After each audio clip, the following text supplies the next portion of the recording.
Amin. Amin. Para bapak, para ibu yang dimuliakan oleh Allah, tentu sejak awal masuknya bulan Ramadan kita sudah mendapatkan pencerahan dari berbagai asasi yang ada di komunitas Green Nongsa maupun yang dari luar daripada PMD. Mudah-mudahan para bapak, para ibu bisa mengamalkan. Amin. Ibu-ibu dengar suara saya? Kira-kira masih ingat dari awal sampai kemarin malam, hari malam?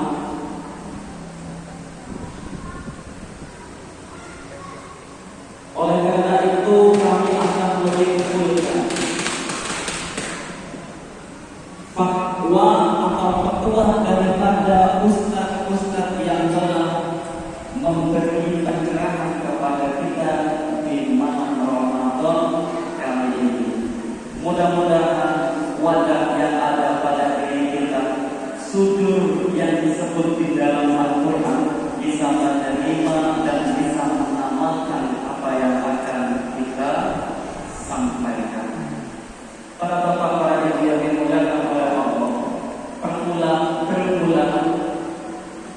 sebagian asatidz mengingatkan kita dalam masuk bulan Ramadan agar kita mengerti hukum dan tata cara bulan atau berpuasa. Saya satu yang pasti ingat dan yang memang senang untuk diingat-ingat, yaitu kita diperlukan berpuasa karena orang-orang terdahulu juga diperlukan. Sebenarnya ibadah itu diperlukan. Artinya kita harus bisa membedakan antara fardu dan wajib. Karena wajib itu penekanannya pada sunnah muakkad sebagaimana jamaah. Jamaah itu sunnah muakkad katanya Imam Syafi'i, namun bermakna wajib. Tapi kalau sudah fardu, kita harus bisa membedakan fardu ain ataukah fardu kifayah atau bahkan fardu mukhayyar atau muakkad. Kalau masalah bulan puasa, tentu kita sudah tahu kalau bertahun-tahun kita melakukan ini adalah fardu ain. Fardu itu para bapak, para ibu yang dimuliakan oleh Allah, sesuatu yang harus kita lakukan. Ain itu mata. Setiap yang punya mata wajib melakukan, harus melakukan. Setiap yang punya mata wajib melakukan. Jadi itu baru ain. Dan puasanya orang-orang terdahulu bermacam-macam. Namun kalau kita melihat daripada makna yang terkandung di dalam sejarah maupun cerita puasa-puasa orang terdahulu, lebih berat daripada sekarang. Lebih berat daripada yang sekarang. Beratnya apa? Karena yang ditekankan pada dahulu bukan hanya lapar, bukan hanya haus, melainkan diam 1000 bahasa. Diam 1000 bahasa. Tatkala itu Nabi Muhammad alaihissalam dilihat oleh malaikat Jibril memprihatinkan. Nabi Adam, para bapak, para ibu, kondisi tubuhnya hangus kayak kayu terbakar api. Memprihatinkan. Akhirnya malaikat Jibril ngasih solusi. Duhai Nabi Adam, maukah hidupmu mancung kembali, senyummu manis kayak yang dulu ada di surga. Itu yang saya harapkan, wahai malaikat Jibril. Maka berpuasalah 3 hari. Maka berpuasalah 3 hari. Namun penekanannya puasa bisu, puasa yang tidak lama seharian, 24 jam, bukan sekarang, bukan seperti sekarang ambil siang saja, tapi 24 jam juga.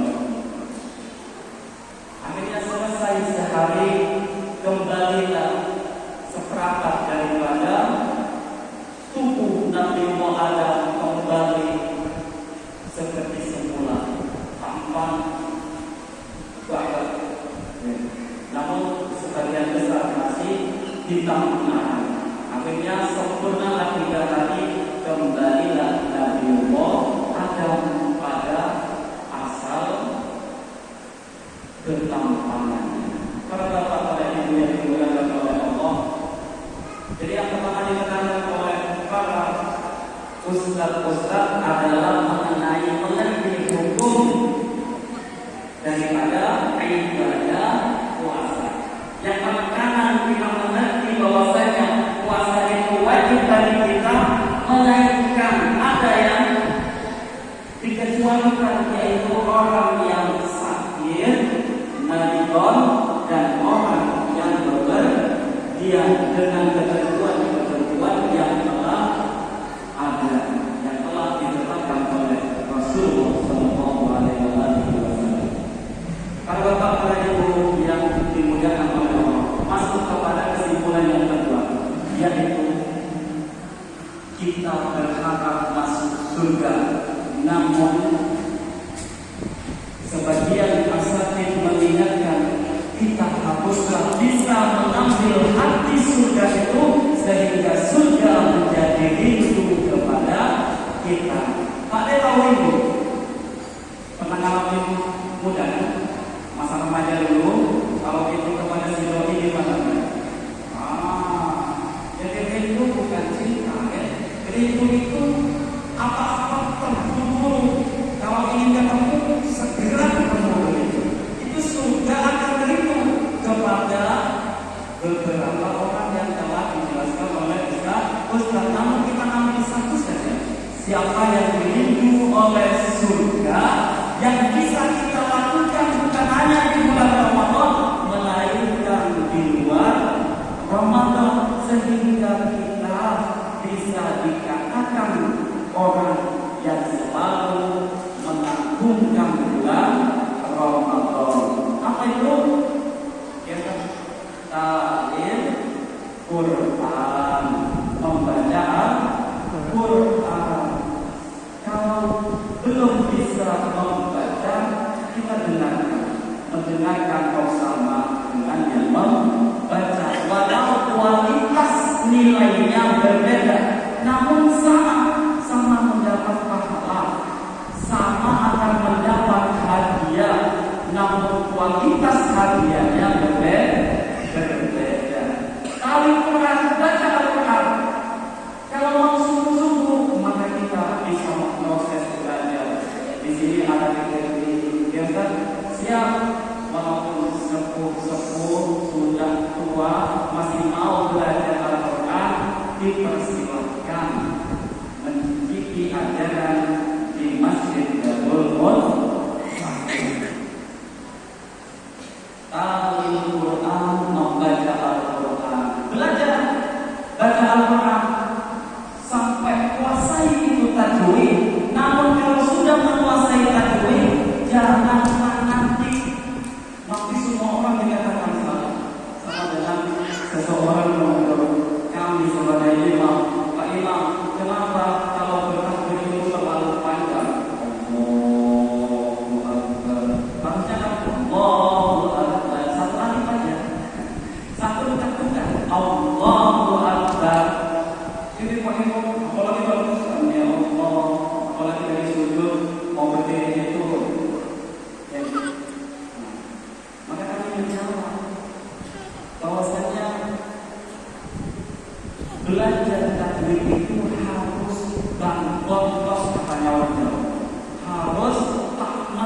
sempurna. Bukan hanya satu bacaan saja, namun kita mengerti bahwasanya di dalam ilmu tajwid yang diajarkan oleh 7 imam, disebut qiraat sab'ah. Jadi bukan hanya satu imam yang kita ikuti.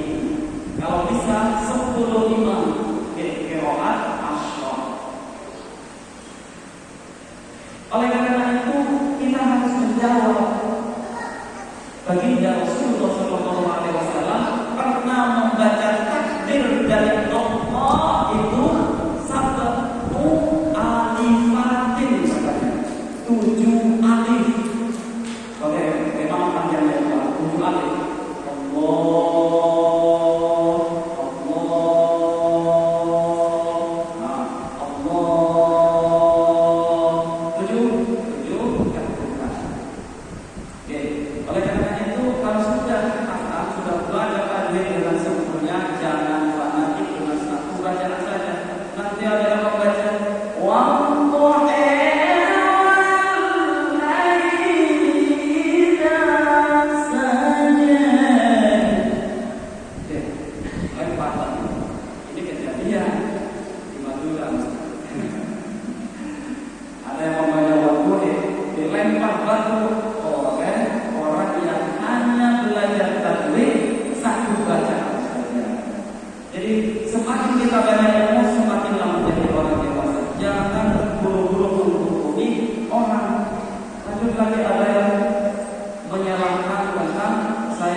Ramadan itu memiliki khasiat, yaitu apa?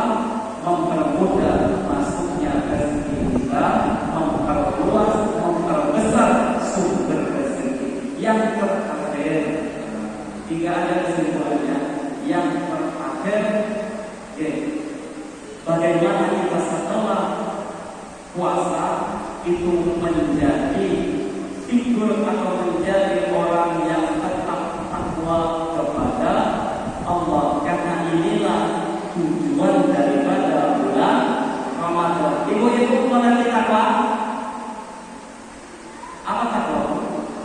Takwa adalah, kalau para pemimpin setiap Jumat itu mengatakan, marilah kita sama-sama bertakwa kepada Allah dengan sebenar-benarnya takwa, yaitu melaksanakan perintah Allah, menjauhi larangannya.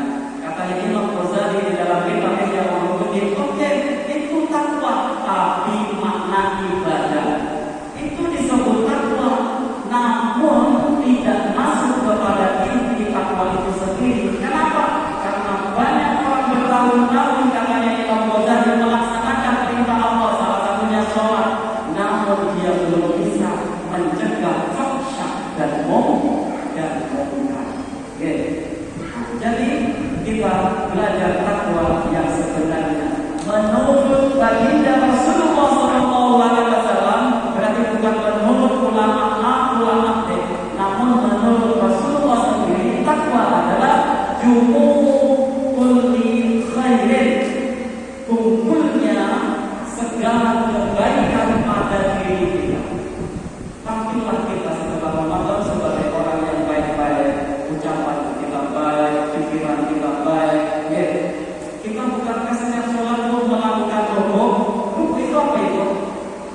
Rukuk, kalau bukan, itu adalah komitmen kita agar setiap kali kita itu hidup dalam ketawaduan, hidup dalam kerendahan hatian, tidak congkak, tidak sombong. Itu komitmen. Ketika kita sholat, harusnya ketika rukuk kita sadar bahwasanya komitmen saya di dalam hidup, di dalam kehidupan ini adalah hidup dalam ketawaduan. Para yang dimuliakan oleh Allah, inilah yang kami bisa sampaikan. Ubur-ubur ikan gede. Mari kita bersyukur, besok kita masih puasa. Ihdinas siratal mustaqim. Wassalamu ala man ittaba'al huda. Wassalamualaikum warahmatullahi wabarakatuh. Waalaikumsalam warahmatullahi wabarakatuh. Subhan